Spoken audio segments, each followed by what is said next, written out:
Assalamualaikum warahmatullahi wabarakatuh. Sahabat organik di mana saja berada,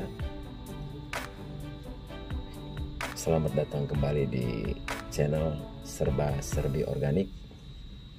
Saya Atma Agus Hermawan. Kali ini kita akan mempraktekkan bagaimana cara membuat VCO atau virgin coconut oil. Mungkin pernah dengar teman-teman apa itu VCO. Nah, nanti dalam video ini akan kita jelaskan selengkap-lengkapnya. Dan jika nanti teman-teman ada yang masih kurang jelas, bisa nanti komen di kolom komentar dalam channel saya, yaitu Serba Serbi Organik. Channel ini juga tidak hanya membahas soal VCO, tapi nanti akan banyak hal tentang serba-serbi organik.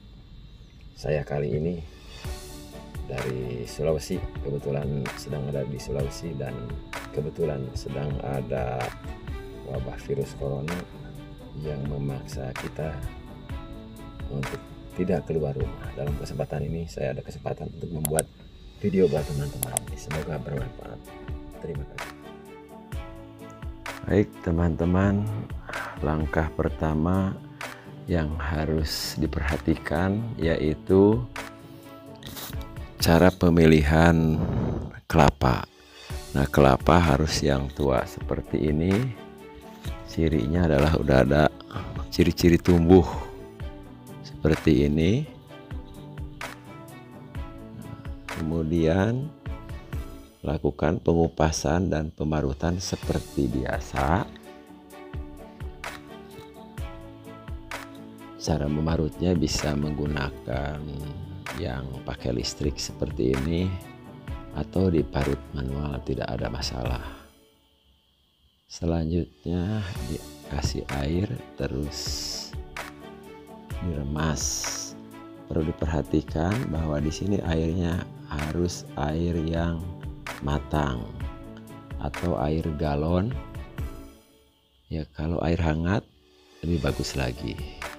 Ya, setelah dilakukan pemerasan seperti biasa, disaring, lalu dimasukkan ke dalam toples atau apapun, dari plastik atau dari beling. Yang penting transparan warnanya. Tujuannya agar mudah melihat pemisahan. Nah, seperti ini air di bawah dan di atas santan. Ya. Nah, air ini akan dibuang nantinya.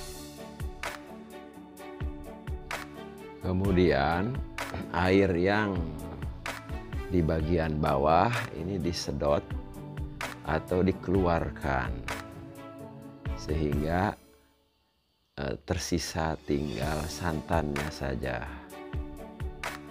Selanjutnya dilakukan pengocokan, yaitu menggunakan alat mixer untuk mengocok kue seperti biasa ya. Jadi mixernya sama. Nah, dikocok kurang lebih 15 menit. Seperti biasa, ngocoknya tidak ada yang khusus seperti ini yang dalam jumlah banyaknya. Jadi bisa ditaruh di dalam wadah yang lebih besar.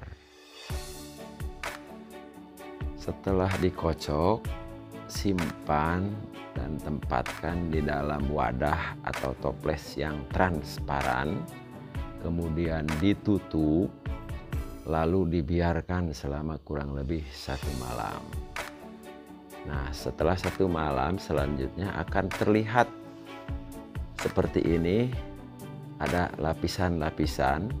Yang paling bawah air, kemudian yang lapisan keduanya adalah blondo atau ampas. Nah, ini selanjutnya adalah VCO yang di atasnya, dan yang paling atas lagi ada lapisan blondo lagi, ampas lagi. Nah, nanti lapisan-lapisan ini kita akan pisahkan. Kita akan pisahkan, terutama atau pertama yang dipisahkan adalah bagian atas. ampas bagian atas. Namun sebelumnya kita bisa buang dulu bagian yang paling bawah, yaitu airnya, dengan cara disedot atau menggunakan keran.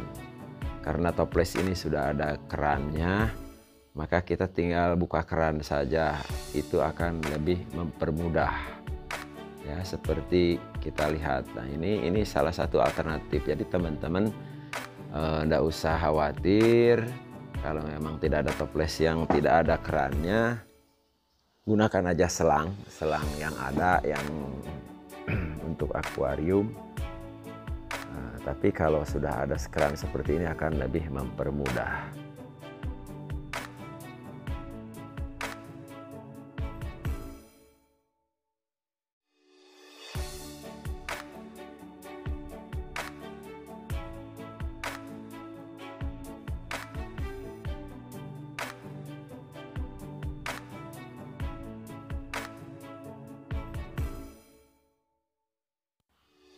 Jadi teman-teman, sekarang kita akan memisahkan ampas bagian atasnya. Bisa juga airnya tidak dibuang dulu, yang bagian bawah tidak ada masalah, tapi mau dibuang dulu silahkan, itu tidak jadi prinsip. Tapi yang paling penting sekarang kita akan mengambil PCO-nya. Namun PCO-nya di bagian bawah terhalang oleh ampasnya. Nah, untuk itu kita pisahkan dulu ampasnya seperti ini. Ini jangan dibuang dulu, sahabat organik. Kita sisihkan, simpan di tempat lain, di baskom apapun itu. Nah, ini biasanya nanti akan tumbuh lagi PCO-nya. Jangan dulu dibuang ya, sayang. Jadi nanti kita lihat beberapa jam kemudian atau besoknya itu akan tumbuh lagi minyaknya. Walaupun ini sudah ampas. Nah, ini sudah mulai terlihat ya teman-teman, sahabat organik, PCO-nya. Nah, ini ampasnya, contoh ini ampas, terlihat ya teman-teman, sudah kelihatan ini ada minyak-minyaknya lagi. Nah, itu seperti itu. Nah, kemudian kita siapkan nih untuk alat penyaringnya, tisu ya. Tisunya jangan sembarangan, apalagi yang ada aroma parfumnya, tapi gunakan seperti tadi adalah tisu yang khusus makanan kalau ada. Tapi kalaupun tidak ada, gunakanlah tisu yang bersih, tisu yang tidak ada parfumnya. Nah, ini kita lihat, ini corong adalah untuk penyaringan ya. Corongnya harus dipastikan yang bersih, gunakan sarung tangan supaya higienis.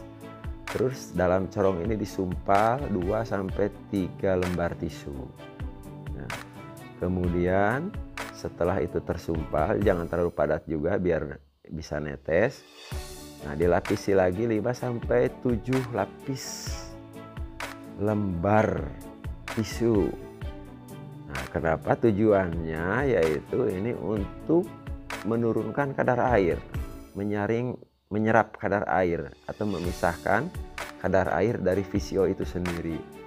Karena kalau tidak disaring ini rasanya bakal asam nantinya, rasa air. Nah, ini kalau setelah itu tinggal kita pindahkan, disaring. Sebaiknya penyaringan menggunakan tisu seperti ini bisa 2 kali penyaringan. Nanti teman-teman kalau setelah semua tersaring, ganti tisu lagi yang baru disaring lagi. Ini kalau secara sederhananya ya.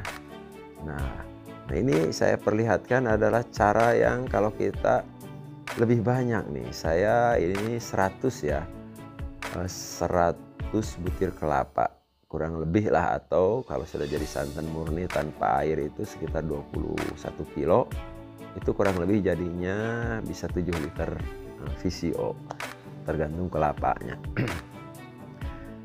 Ini penyaringan kalau kita punya atau mau bikin dalam jumlah yang banyak sehingga bisa lebih cepat penyaringannya. saya sudah modifikasi tempat ini atau semacam etalase lah dari kaca supaya higienis. Dibuat 3 lubang sekaligus, 3 lubang corong, kemudian dibuat lantai 2 atau 2 lantai, sehingga sekali tuang itu sudah 2 kali penyaringan. Jadi tidak harus lagi diulang-ulang. Ini contohnya, teman-teman bisa lihat, bisa ditiru. Bagaimanapun caranya silahkan, yang pasti punya kreativitas sendiri lah. Ini saya sengaja sebuah supaya tertutup rapat, karena saya biasa disimpan 1-2 hari biar betul-betul menetes ya. Jadi aman, tidak akan ada cecak atau debu dan lain-lain. Sehingga kita biarkan berhari-hari pun VCO kita tetap higienis. Dan ingat, harus tetap dijaga higienisnya. Nanti setelah 2 kali penyaringan ini kadar airnya akan sangat rendah dan akan berpengaruh terhadap daya simpannya. Ini contoh yang sudah disaring, teman-teman. Jadi sangat bening sekali seperti air biasa yang biasa kita minum. Ini bentuk VCO seperti ini yang sudah dikemas. Ya, silahkan mau dikemas dalam botol apapun, yang jelas jangan sampai terkontaminasi oleh kulit kita atau tangan kita langsung, karena itu akan mempercepat daya tahan simpan. Biasanya kalau terkontaminasi begitu, dia cepat tengik ya, atau cepat rusak, sehingga sudah tidak bisa digunakan lagi. Nah, seperti ini teman-teman ya. Ini produk saya, Eteh Virgin Coconut Oilnya. Terima kasih.